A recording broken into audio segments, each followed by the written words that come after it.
സംസ്ഥാനത്തെ നമുക്ക് ബാധിക്കപ്പെടുന്ന ഏറ്റവും പ്രധാനപ്പെട്ട വിഷയങ്ങൾ ഏത് എന്നതായിരുന്നു നമ്മൾ പരിശോധിച്ചു വന്നത്. കിരൺ, വയനാട് പുനരധിവാസം ഈ തെരഞ്ഞെടുപ്പിലെ ഒരു പ്രധാനപ്പെട്ട വിഷയമാണ്. വയനാട് ദുരന്തമുണ്ടായി ചുരുങ്ങിയ ഒരു സമയം കൊണ്ട് പുനരധിവാസം നടത്തി എന്നതാണ് സർക്കാരിന്റെ വാദം. പക്ഷേ ഉദ്ഘാടനം നടത്തി കെട്ടിടങ്ങളിൽ എന്തുകൊണ്ട് കയറി താമസിക്കാൻ പറ്റുന്നില്ല എന്ന ചോദ്യം പ്രതിപക്ഷം ഉയർത്തുന്നുണ്ട്. ഇതിന് മറുപടിയാണ് കോൺഗ്രസിന്റെ വീടുകൾ എവിടെ എന്ന ചോദ്യം ഉന്നയിക്കുന്നത്. ഈ വയനാട് വിഷയം ഈ തെരഞ്ഞെടുപ്പിൽ ചർച്ച ചെയ്യപ്പെട്ടാൽ അതിന്റെ ഗുണഫലം ആർക്കായിരിക്കും ശരിക്കും? സജിത്തെ, നമ്മൾ നേരത്തെ പറഞ്ഞു ഈ ഡീൽ ആരോപണത്തിന്റെ നേട്ടമുണ്ടാവാൻ പോകുന്നത് അല്ലെങ്കിൽ അതിൽ നേട്ടമുണ്ടാക്കാൻ ആഗ്രഹിക്കുന്നത് UDF ആണ്. ശബരിമല വിഷയത്തിൽ നേട്ടമുണ്ടാക്കാൻ പോകുന്നതോ അല്ലെങ്കിൽ ആഗ്രഹിക്കുന്നതോ ഒക്കെ അത് UDF ആണ്. പക്ഷേ വയനാട് പുനരധിവാസ വിഷയം വരുമ്പോൾ അവിടെ വ്യക്തമായ മേൽക്കൈ ഉള്ളത് LDF തന്നെയാണ്. ആ വിഷയമാണ് പ്രധാന ചർച്ചയായി വരുന്നതെങ്കിൽ അവിടെ മേൽക്കൈ LDF തന്നെ ലഭിക്കും. ഈ കണക്കുകളൊക്കെ അവിടെ നിൽക്കട്ടെ. ഇതിനകത്ത് ഏറ്റവും പ്രധാനപ്പെട്ട ഒരു കാര്യം, വയനാട് പുനരധിവാസത്തിന് വേണ്ടി വീടുകൾ നിർമ്മിക്കാൻ, ടൗൺഷിപ്പ് നിർമ്മിക്കാൻ ഒരു ഭാഗത്ത് സർക്കാർ തീരുമാനിക്കുന്നു, മറുഭാഗത്ത് ഈ കോൺഗ്രസ് തീരുമാനിക്കുന്നു. സർക്കാരിൻ്റെ നിർമ്മാണം ഇപ്പോൾ പൂർത്തിയാക്കി. അപ്പോൾ അവിടേക്ക് കയറി താമസിക്കാൻ കഴിയുന്ന അവസ്ഥയിലൊന്നും എത്തിയില്ല. പക്ഷേ ഈ തെരഞ്ഞെടുപ്പിന് തൊട്ട് മുന്നോടിയായി തന്നെയാണ് ഉദ്ഘാടനം നടത്തിയത്. ടൗൺഷിപ്പിൻ്റെ നിർമ്മാണമൊക്കെ ഇനിയും പൂർത്തിയാക്കാൻ ഇനിയും ചിലപ്പോൾ സമയമൊക്കെ എടുക്കും. ഈ വിഷുവിന് തീർക്കുമെന്നൊക്കെ പറഞ്ഞാലും ചിലപ്പോൾ തീരില്ല എന്നത് കാണുന്ന ആളുകൾക്കൊക്കെ ഉറപ്പുണ്ട്. പക്ഷേ അവിടെ ഒരു വീടുണ്ട്. ആളുകൾക്ക് പുറമേ നിന്ന് നോക്കുന്നവർക്ക് കൃത്യമായി തന്നെ പണി പൂർത്തിയായ ഒരു വീടുണ്ട്. അതിന് ചിലപ്പോൾ ഇനി ഈ വിഷുവിന് നടന്നില്ലെങ്കിൽ 1 2 അല്ലെങ്കിൽ 6 മാസത്തിനുള്ളിൽ എന്തായാലും ഇതിൻ്റെ പണിയൊക്കെ പൂർത്തിയാക്കി അവിടെ കയറി താമസിക്കാൻ കഴിയും എന്നൊരവസ്ഥയിലേക്ക് വീടുണ്ട്. നമുക്ക് കാണാം നേരിട്ട്. അത് ഒരു പ്രധാനപ്പെട്ട വിഷയമാണ്. UDF സംബന്ധിച്ച് അല്ലെങ്കിൽ കോൺഗ്രസിനെ സംബന്ധിച്ചുള്ള അവസ്ഥ അതല്ല. കോൺഗ്രസിനെ സംബന്ധിച്ച് അവർ വീട് നിർമ്മിക്കുമെന്ന് പറഞ്ഞു. അതിന് എത്ര ചെറുതായിക്കോട്ടെ ആ വീട് നിർമ്മാണം എവിടെയും എത്തിയിട്ടില്ല. അത് ഭൂമി മാത്രം വാങ്ങിയിട്ടിട്ട് നിൽക്കുകയാണ്. അവിടെ വീട് നിർമ്മാണം ആരംഭിച്ചിരുന്നെങ്കിൽ സർക്കാർ നിർമ്മിക്കുന്ന പോലെ അത്ര വേഗത്തിലോ അല്ലെങ്കിൽ അത്ര സംവിധാനങ്ങളോ ഒന്നും ഒരു പാർട്ടിക്ക് ഉണ്ടാവണമെന്നില്ല. അത് അങ്ങനെയൊന്നും കുഴപ്പമില്ല. പക്ഷേ ഈ തെരഞ്ഞെടുപ്പ് വരുമെന്ന് കോൺഗ്രസിൻ്റെ നേതാക്കൾ വളരെ നേരത്തെ അറിഞ്ഞതല്ലയോ. ആ തെരഞ്ഞെടുപ്പ് വരുന്നതിന് മുന്നായി ഈ വീടിൻ്റെ ഒരു 3/4 ഭാഗമെങ്കിലും നിർമ്മാണം പൂർത്തിയാക്കണം. നോക്കുന്നവർക്ക് കാണാനൊരു വീടെങ്കിലും വേണം. തേച്ചില്ലെങ്കിൽ കട്ടയെങ്കിലും കിട്ടുന്നൊരു വീടെങ്കിലും വേണം. അത്ര പോലും നിർമ്മിക്കാൻ കോൺഗ്രസിനെ സംബന്ധിച്ച് കഴിഞ്ഞിട്ടില്ല. അവിടെ ഇപ്പോഴും ഭൂമി ശൂന്യമായി നിൽക്കുകയാണ്. പിന്നെ എന്ത് അവകാശവാദം പറഞ്ഞാലും അതിൽ യാതൊരു കാര്യമില്ല. സർക്കാരിൻ്റെ കണക്കിലെ തിരിച്ച് കോൺഗ്രസിൻ്റെ കണക്ക് എവിടെയെന്ന് ചോദിക്കുമ്പോൾ തിരിച്ച് സർക്കാരിൻ്റെ കണക്കിലെ പൊരുത്തക്കേടുകൾ അതൊക്കെ ചൂണ്ടിക്കാണിക്കുന്നുണ്ട്. ഈ രണ്ടിലും പൊരുത്തക്കേടുകളും ഇനിയും വ്യക്തത വരാനുള്ള ഒരുപാട് പോയിന്റുകളും ഒക്കെ ഉണ്ട് എന്നത് ഒരു യാഥാർത്ഥ്യവുമാണ്. പക്ഷേ ഈ സർക്കാരിനെ സംബന്ധിച്ച് നേട്ടം എന്നാൽ എന്തോ കണക്കിലെ പൊരുത്തക്കേടോ അഴിമതി ആരോപണമോ എന്തു വന്നാലും അതിനൊക്കെ അപ്പുറത്തേക്ക് അവിടെ ഒരു ടൗൺഷിപ്പ് പൂർത്തിയായിട്ടുണ്ട്. ആ ടൗൺഷിപ്പിലേക്ക് നാളെ ആളുകൾക്ക് കയറി താമസിക്കാൻ വേണ്ടിയുള്ള വീടുണ്ട് എന്നുള്ളതാണ്. കോൺഗ്രസിനെ സംബന്ധിച്ച് ഇനിയിപ്പോൾ നമുക്ക് അവർ ഉന്നയിക്കുന്ന ആരോപണമെല്ലാം തെറ്റാണെന്ന് തന്നെ കരുതുക. ഒരു അഴിമതി ആരോപണം അതിലില്ല എന്ന് തന്നെ കരുതുക. അങ്ങനെ കരുതിയാൽ പോലും നോക്കുന്ന ആളുകളെ സംബന്ധിച്ചിടത്തോളം അവിടെ ഒരു വീടില്ല, അവിടെ നിർമ്മാണം തുടങ്ങിയിട്ടില്ല. ആളുകളെ സംബന്ധിച്ച് എന്താണ് വേണ്ടത്? ഇവിടെ കൃത്യമായ കാര്യങ്ങൾ നടക്കുക, അവർക്ക് നിർമ്മിക്കാമെന്ന് പറഞ്ഞ വീട്. മറിച്ച് ലീഗിൻ്റെ കാര്യം നോക്കുക, UDF കക്ഷി തന്നെയാണ്. ലീഗ് അവിടെ നിർമ്മിക്കുമെന്ന് പറഞ്ഞ വീട് അവർ കൃത്യമായി നിർമ്മിക്കുന്നു. ആ വീടിനെ കുറിച്ച് CPM-നോ അല്ലെങ്കിൽ ഇടതുമുന്നണിക്കോ പരാതിയില്ല. ആർക്കും പരാതി പറയാൻ കഴിയാത്ത രീതിയിൽ അവർ മികച്ച രീതിയിൽ വീട് നിർമ്മിച്ചു. ലീഗിനെ പോലെ ഒരു പാർട്ടിക്ക് ചിലപ്പോൾ കുറേ കൂടി കോൺഗ്രസിനേക്കാൾ കേഡർ സ്വഭാവവും ഒക്കെ ഉള്ളൊരു പാർട്ടിക്ക് നിർമ്മിക്കുക. പക്ഷേ ഇത്രത്തോളം പിന്നാക്കാവസ്ഥ ഈ കേരളത്തിലെ കോൺഗ്രസിന് പോകേണ്ട ഇത് കേരളത്തിലെ കോൺഗ്രസിൻ്റെ പ്രധാനപ്പെട്ട നേതാക്കളുടെ ഒക്കെ പിടിപ്പുകേടാണ് അല്ലെങ്കിൽ ദീർഘവീക്ഷണമില്ലായ്മയാണ് എന്ന് തന്നെ പറയേണ്ടി വരും. അതുകൊണ്ട് തന്നെയാണ് ഇപ്പോൾ ഈ ചോദ്യങ്ങൾക്ക് മുന്നിൽ നിന്ന് ഇപ്പോൾ വിയർക്കേണ്ടി വരുന്നത്. പ്രതിപക്ഷ നേതാവിനായാലും KPCC അധ്യക്ഷനായാലും വിയർക്കേണ്ടി വരുന്നത് കോൺഗ്രസിന് ചൂണ്ടിക്കാണിക്കാൻ ഒരു വീടിൻ്റെ അടിത്തറ പോലും ഇല്ല എന്നുള്ളതാണ്. അത് തെരഞ്ഞെടുപ്പിൽ സ്വാഭാവികമായും പ്രധാനപ്പെട്ട ചർച്ചയായി വന്നു കഴിഞ്ഞാൽ UDF ബാധിക്കും എന്നതിൽ യാതൊരു സംശയവുമില്ല.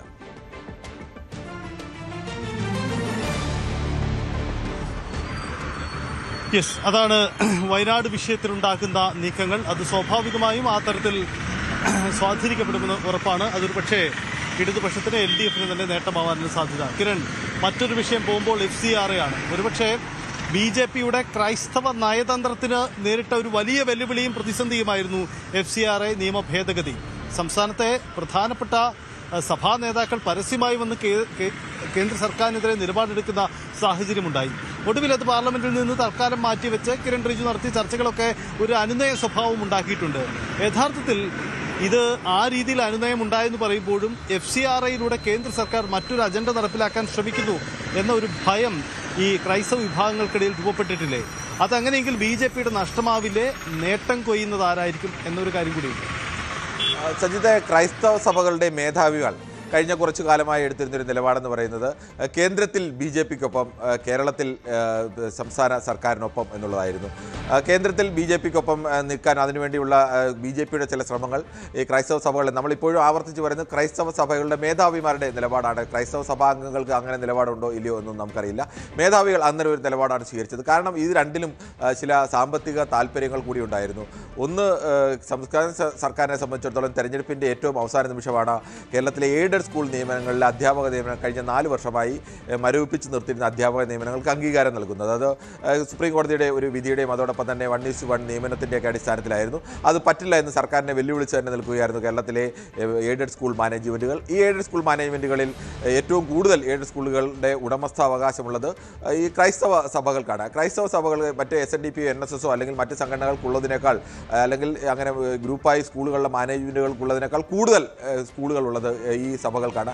സഭകൾക്ക് അതുവഴി എങ്ങനെയാണ് അവിടുത്തെ നിയമനം നടക്കുന്നതെന്നൊക്കെ കേരളത്തിൽ എല്ലാവർക്കും അറിയാവുന്ന പരസ്യമായ രഹസ്യം തന്നെയാണ്. അതിൽ സാമ്പത്തിക ഇടപാടുകളും ഒക്കെ തന്നെ. അത് കേരളത്തിൽ നിന്ന് ഒരു സർക്കാരും ഒരു കാലത്തും അങ്ങനെ ഒരു നടപടിയും ഇതുവരെയും സ്വീകരിച്ചിട്ടില്ല, ഏത് സർക്കാർ വന്നാലും. എന്ന് മാത്രമല്ല ഇപ്പോൾ അത് അംഗീകരിച്ചു. അപ്പോൾ അതുവഴി ഉണ്ടായ ഒരു വലിയ സാമ്പത്തിക ലാഭം. അതോടൊപ്പം തന്നെ ഈ കേരള കോൺഗ്രസ് എം ഇടതുമുന്നണിയുടെ ഭാഗമായി നിൽക്കുന്നത് അവർ ഉന്നയിക്കുന്ന ആവശ്യങ്ങളൊക്കെ ഒരുപക്ഷെ UDF ഉണ്ടായിരുന്ന കാലത്തേക്കാൾ കൂടുതൽ ഉദാരമായ രീതിയിലേക്ക് പിണറായി സർക്കാർ ആവശ്യങ്ങൾ അംഗീകരിക്കുന്നു. അങ്ങനെയൊക്കെ പിണറായി സർക്കാരിനോട് യോജിച്ച് നിൽക്കുന്ന നിലപാട്. കേന്ദ്രത്തിലാണെങ്കിൽ നേരെ മറിച്ച് BJP സർക്കാരിനോടും നരേന്ദ്രമോദിയോടും ചേർന്ന് നിൽക്കുന്ന ഒരു നിലപാട്. ഇതായിരുന്നു പരസ്യമായിട്ടുണ്ടായിരുന്ന ഒരു നിലപാട്. അപ്പോൾ സ്വാഭാവികമായും ക്രൈസ്തവ വോട്ട് ബാങ്ക് എന്ന് പറഞ്ഞ എല്ലാ കാലത്തും UDF-ന്റെ ഏറ്റവും വലിയ ശക്തി കേന്ദ്രമാണ്. അവിടെ അതിൻ്റെ തലപ്പത്തിരിക്കുന്നവരെങ്കിലും പരസ്യമായി പറയുന്ന നിലപാടുകൾ UDF-ന് അത്ര അനുകൂലമല്ല എന്നതായിരുന്നു അവസ്ഥ. അവിടെ നിന്നാണ് പെട്ടെന്ന് FCRA വിഷയം വരുന്നത്. FCRA വിഷയം വന്നപ്പോൾ എന്താണ് പറ്റിയത്? FCRA നിയമം, വിദേശ സംഭാവന നിയന്ത്രണ നിയമ ഭേദഗതി വരുമ്പോൾ ഏറ്റവും കൂടുതൽ വിദേശ സംഭാവന നിയന്ത്രണ നിയമ ഭേദഗതി ബാധിക്കാൻ സാധ്യതയുള്ള ഒരു സംഘടന ക്രൈസ്തവ സംഘടനകളാണ്. ക്രൈസ്തവ സംഘടനകൾക്ക് ഈ കേരളത്തിൽ നിന്ന് പുറത്തുപോയി യൂറോപ്യൻ രാജ്യങ്ങളടക്കം പോയി പണിയെടുക്കുന്ന ക്രൈസ്തവ യുവാക്കളോ അല്ലെങ്കിൽ യുവതി യുവാക്കളിൽ നിന്നും അല്ലെങ്കിൽ വിദേശ രാജ്യങ്ങളിൽ നിന്നുമൊക്കെ ഏറ്റവും കൂടുതൽ സംഭാവനകൾ കേരളത്തിലേക്ക് വരികയും ആ കേരളത്തിലെ ഇന്ത്യയിലാകമാനമുള്ള ക്രൈസ്തവ സഭകൾക്ക് വരെയും അവരത് ഉപയോഗിച്ചാണ് ചാരിറ്റി പ്രവർത്തനങ്ങളായാലും വിദ്യാഭ്യാസ പ്രവർത്തനങ്ങളായാലും ഇനി ആശുപത്രികളുടെ നടത്തിപ്പായാലും പള്ളികളുടെ നടത്തിപ്പായാലും ഒക്കെ നടത്തുന്നതിന് ഇതിനേറെയും കുറഞ്ഞുമൊക്കെ ഈ സംഭാവനയ്ക്ക് വലിയ പ്രാധാന്യമുണ്ട്. ആ സംഭാവനയെല്ലാം ഒന്നും എന്തായാലും ദേശവിരുദ്ധ പ്രവർത്തനത്തിനൊന്നും ആരും ഉപയോഗിക്കുന്നതായി ആരും ഒരു മതത്തിൽ വരുന്നതും അങ്ങനെ ഒന്നും ആർക്കും പരാതിയില്ല. പക്ഷേ ഇവരുടെ പ്രവർത്തനങ്ങൾ നടക്കുന്നതും അവരുടെ ബാക്കി സാമ്പത്തിക ആവശ്യങ്ങൾ നടക്കുന്നതും ഒക്കെ ഈ പണത്തിൻ്റെ ഒരു ഒഴുക്കുകൊണ്ടാണ്. ആ ഒഴുക്കിൽ നിയന്ത്രണം ഏർപ്പെടുത്തുന്ന ഒരു നിയമമാണ് FCRA. ഫലത്തിൽ പറഞ്ഞാൽ ഇത് അതിശക്തമായ രീതിയിലേക്ക് നിയന്ത്രിച്ച് നിർത്തുക, സഭകളെ എപ്പോഴും വരുതിയിൽ നിർത്തുക എന്നുള്ള കേന്ദ്ര സർക്കാരിൻ്റെ ഒരു അജണ്ടയുടെ കൂടി ഭാഗമായി ചിത്രീകരിക്കപ്പെട്ടു. ഏറെക്കുറെ അങ്ങനെയാണ് എന്നതുകൂടി ചിലപ്പോൾ വിലയിരുത്തപ്പെടലും ഉണ്ടായേക്കാം. പക്ഷേ അത് വന്നതോടുകൂടി ക്രൈസ്തവ സഭാധ്യക്ഷന്മാർക്ക് മറിച്ച് നിലപാട് സ്വീകരിക്കേണ്ടെന്ന് ഒരു പരിധിവരെ ഈ BJP-യോട് അടുത്ത് നിന്ന ക്രൈസ്തവ വിഭാഗത്തിലെ വലിയൊരു വിഭാഗത്തിൽ കൂടി മറിച്ച് ചിന്തിക്കേണ്ട ഒരു അവസ്ഥ കൂടിയാണ്. അതിൻ്റെ നേട്ടമുണ്ടാവാൻ പോകുന്നത് LDF-നാണോ UDF-നാണോ എന്നുള്ളത് അവിടെ ഏറ്റവും പ്രധാനമാണ്.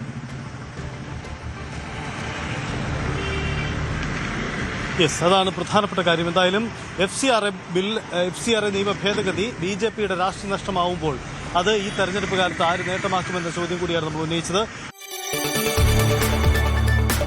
കൂടുതൽ വാർത്തകൾക്ക് News 18 Keralam YouTube channel subscribe ചെയ്യുക.